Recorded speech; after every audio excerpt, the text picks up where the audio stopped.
Hello friends. आप सभी को नवरात्रि की हार्दिक शुभकामनाएं। माता सभी का कल्याण करें। दोस्तों, आज मैं आपको अपने एक गुड़हल के प्लांट को दिखा रहा हूं।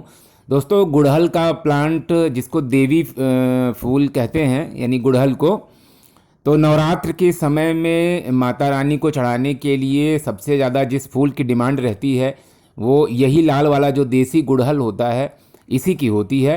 क्योंकि ये जो गुड़हल का फूल होता है वो वीरता और शौर्य का प्रतीक माना जाता है। और माता दुर्गा तो वीरता और शौर्य की प्रतिमूर्ति ही हैं। और ये पूरा पुष्प ही, यानी गुड़हल का जो फूल होता है वो पूरा माता दुर्गा का प्रतीक माना जाता है। और एक ही फूल में ब्रह्मा, विष्णु और महेश तीनों का वास माना जाता है। ऐसा कहा जाता है कि इस फूल में जो वर्तिका होती है उसमें ब्रह्मा, विष्णु और महेश यानी त्रिमूर्ति तीनों ईश्वरों का वास माना जाता है। तो ये है हमारी जो है धार्मिक फैक्ट और आध्यात्मिक फैक्ट। तो आप देखिए, ये जो गुड़हल है इसको मैंने कटिंग से लगा कर रखा है। और इसकी एक मोटी कटिंग दोस्तों मैंने लगाया था। पहले एक छोटे से कप में लगाया और उसका एक शॉर्ट वीडियो भी मैं ऑलरेडी डाल चुका हूँ। और ये पौधा जो है एक बड़े कंटेनर में मैंने लगा रखा था। अब मैं ये सोच रहा हूँ कि इसका एक बोनसाई लुक देने वाला अरेंजमेंट करूँ। तो इसके लिए अभी देखिए अक्टूबर का महीना चल रहा है, इस समय नवरात्र का पीरियड चल रहा है। तो इसी मौसम में मैं इसको एक बोनसाई लुक देने वाला हूँ। और मुझे बोनसाई लुक वाले पौधे बहुत ही पसंद आते हैं। तो गुड़हल के पौधे को कैसे बोनसाई लुक दें, इसका वीडियो आपको मतलब पूरा प्रोसेस इस वीडियो में आपको डाल के दिखा रहा हूँ। और आप ध्यान से देखें, थोड़ा सा ये वीडियो थोड़ा सा लंबा हो जाने वाला है, लेकिन आप इसको पूरा स्टेप बाय स्टेप पूरे धैर्य के साथ देखेंगे तो अच्छी तरह समझ में आएगा। और आजकल नवरात्र की चारों तरफ धूम मची हुई है और चारों तरफ माता के जयकारे लग रहे हैं। और इस फूल की डिमांड है ही, तो सारा काम जो है गार्डनिंग में इसी फूल पर केंद्रित है। आजकल इसी पर ध्यान रख रहे हैं कि अच्छे खासी मात्रा में ढेर सारे गुड़हल के फूल मिलते रहें। तो दोस्तों, ये देखिए मैंने किस तरह से इसको पहले आराम से बाहर निकाल लिया है। और इसमें ऑलरेडी देखिए कितने खूबसूरत 3 फ्लावर इसमें अभी हैं। बहुत ही सुंदर लग रहा है ये फूल। फ्रेंड्स, ये जो गुड़हल होता है इसके लिए तेज़ धूप की ज़रूरत होती है, यानी ये शेडिंग एरिया में नहीं रहना चाहिए। अगर आप शेडिंग एरिया में रखेंगे तो इसकी जो पत्तियों की जो हरियाली है, यानी चमक, वो थोड़ा सा डल हो जाती है और फ्लावरिंग भी कम होती है। तो चलिए इसका जो है मिट्टी हटा करके और इसकी जो है जड़ों की हल्की सी प्रूनिंग कर लेंगे। क्योंकि अगर बोनसाई लुक देना है तो थोड़ा सा इसकी जड़ों को थोड़ा सा प्रूनिंग करना पड़ेगा। और प्रूनिंग करने के बाद और छोटे से कंटेनर में, जो छिछला कंटेनर होना चाहिए, बोनसाई लुक देना है तो जो पॉट होना चाहिए थोड़ा छिछला होना चाहिए। और उसी में मैं लगाऊंगा। तो दोस्तों देखिए, इस तरह से मैं मिट्टी हटा ले रहा हूँ और रूटिंग, जो रूट की प्रूनिंग है वो भी थोड़ा सा हो जाएगी। बहुत ढेर सारी रूट्स आ गई हैं इसमें। एक बार रूट की प्रूनिंग भी हो जाएगी तो पौधे में एक नई तरह से ग्रोथ फिर से शुरू हो जाएगा। तो ये देखिए, इसकी मिट्टी जो है बड़े आराम से, बहुत ढेर सारी रूट्स आ गई हैं। आजकल गुड़हल का जो फूल है काफ़ी महंगा मिल रहा है।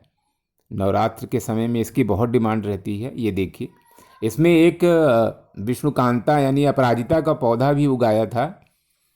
तो इसको भी मैंने धीरे से अलग कर लिया है और इसको किसी दूसरे पॉट में लगा दूंगा। अलग अलग पॉट में रहेंगे तो दोनों अच्छा रहेगा।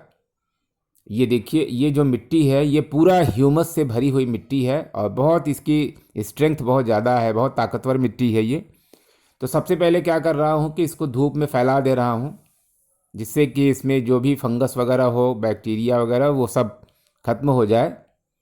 अच्छी तरह से धूप में फैला देना चाहिए। एक बार जब आप किसी भी प्लांट को आप दूसरे गमले में ट्रांसफ़र करें तो उसकी जो मिट्टी है पहले कुछ समय के लिए धूप में फैला दें। हाँ, तो ये देखिए जो है रूट, इसके रूट से बिल्कुल मिट्टी अलग हो गई है, आप लोग ध्यान से देखिए। और इसकी जो फालतू जड़ें हैं उसको मैं हटा दे रहा हूँ। रूट की प्रूनिंग सभी पौधों के लिए अलग अलग की जाती है और नॉर्मली नवंबर के महीने में आप किसी भी पौधे के रूट प्रूनिंग कर सकते हैं, क्योंकि उस समय जो टेम्परेचर होता है वो डाउन होता है और रात में ओस गिरती है। तो ये जो ओस होती है ना, वो पौधों को बहुत ही स्ट्रेंथ प्रदान करती है, बहुत ताकत देती है। तो आप जब भी रूट प्रूनिंग करें तो या तो फरवरी के महीने में करें या तो फिर अक्टूबर नवंबर में करें। तो दोस्तों ये देखिए, ये एक छोटा सा पॉट है, इसी में मैं इसको फिर से रिपॉट करूँगा। ये देखिए, इसमें नीचे एक होल बना हुआ है प्रॉपर, वाटर जो है, एक्स्ट्रा वाटर जो है होता है वो बह जाए, इसलिए नीचे एक होल भी रखा है और इसको मैं फिक्स कर रहा हूँ। फ्रेंड्स, गुड़हल के लिए जो मैं खाद अप्लाई करता हूँ वो मैं आपको बता दे रहा हूँ। गुड़हल में सरसों की खली और नीम की खली का लिक्विड फर्टिलाइज़र बना करके डालता हूँ। साथ ही साथ जो सूखा गोबर होता है उसका भी लिक्विड फर्टिलाइज़र बना के डालता हूँ। और थोड़ा सा आप जो है, जो खाने वाला चूना होता है उसको भी पानी में घोल करके इसमें डाल सकते हैं। खाने वाला जो चूना होता है उसमें कैल्शियम काफ़ी मात्रा में होता है, तो इस पौधे को कैल्शियम की ज़रूरत होती है। और चूने का पानी जो है इसमें डालना चाहिए, पूरा चूना नहीं डालना चाहिए, चूने का पानी डालना चाहिए, यानी चूने को पानी में आप घोल लें और फिर उसमें डालें। तो फ्रेंड्स, इसमें मैं केवल आपको ये दिखा रहा हूँ कि कैसे रिपोर्टिंग मैं कर रहा हूँ, क्योंकि मैं चाहता हूँ कि इसका बोनसाई लुक बन जाए। तो आप लोग देख रहे हैं पूरा प्रोसेस ध्यानपूर्वक। ये देखिए, ये मिट्टी जो है बहुत अच्छी ये मिट्टी है, क्योंकि इसमें बीच बीच में मैं वर्मी कंपोस्ट और जो अपने घर के किचन वेस्टेज से बनी हुई खाद है वो कभी कभी मिलाता रहता हूँ। तो मिट्टी में अभी काफ़ी जान है और इसी मिट्टी को मैं एक बार फिर से रिपोर्ट करते समय अप्लाई कर रहा हूँ। और पूरे इस पॉट में पूरा ऊंचाई तक मिट्टी नहीं भरूँगा, कम कम से कम 1 इंच छोड़ करके और इसमें मिट्टी भर दे रहा हूँ। अच्छी तरह से इसको दबा देना चाहिए जिससे कि पौधा अच्छी तरह से इस पॉट में फिक्स हो जाए। और अभी कुछ तो नहीं, तो कुछ समय के बाद जो है, यानी 3-4 दिन के बाद इसकी पत्तियों की भी प्रूनिंग कर दूंगा एक बार। तो अब धीरे धीरे रात में ओस गिरना शुरू हो गया है, तो इस समय पत्तियों की भी प्रूनिंग कर देने से नई नई पत्तियां उसमें निकल आएंगी। और जाड़े में गुड़हल थोड़ा सा डॉर्मेंसी में चला जाता है जब बहुत तेज़ ठंड पड़ती है, लेकिन उसके बाद यानी फरवरी से इसमें नई नई पत्तियां आने लगती हैं और एक बार फ्लावरिंग फिर से शुरू हो जाता है। दोस्तों, अगर आप गुड़हल को ज़मीन में लगाते हैं तब तो वो पेड़ जैसा बन जाता है और उसमें तो बहुत ज़्यादा फ्लावरिंग होती है, क्योंकि ज़मीन की ताकत उसको मिलती रहती है। तो आपने देखा कि मैंने किस तरह से इसको रिपोर्ट कर दिया और इसका एक बोनसाई लुक देने की कोशिश मैं कर रहा था।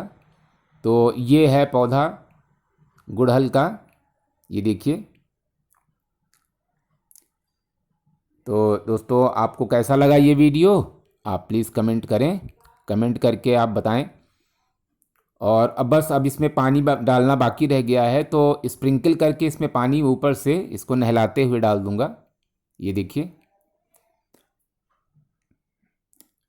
फ्रेंड्स, इसको अभी दिन में तो 1-2 दिन शेडिंग एरिया में रखूँगा और रात के समय खुले आसमान के नीचे, क्योंकि अभी जब भी पौधा आप लगाएं तो उसको तुरंत तेज़ धूप में न रखें, क्योंकि तेज़ धूप में पौधा भले ही बच जाए लेकिन उसकी पत्तियों के झुलसने का डर बना रहता है। तो अच्छी तरह से इसको एक बार पूरी तरह से पानी से भर देता हूँ। ये देखिए, ये पूरा पानी से मैंने भर दिया है। तो दोस्तों कैसा लगा वीडियो प्लीज़ कमेंट करके जरूर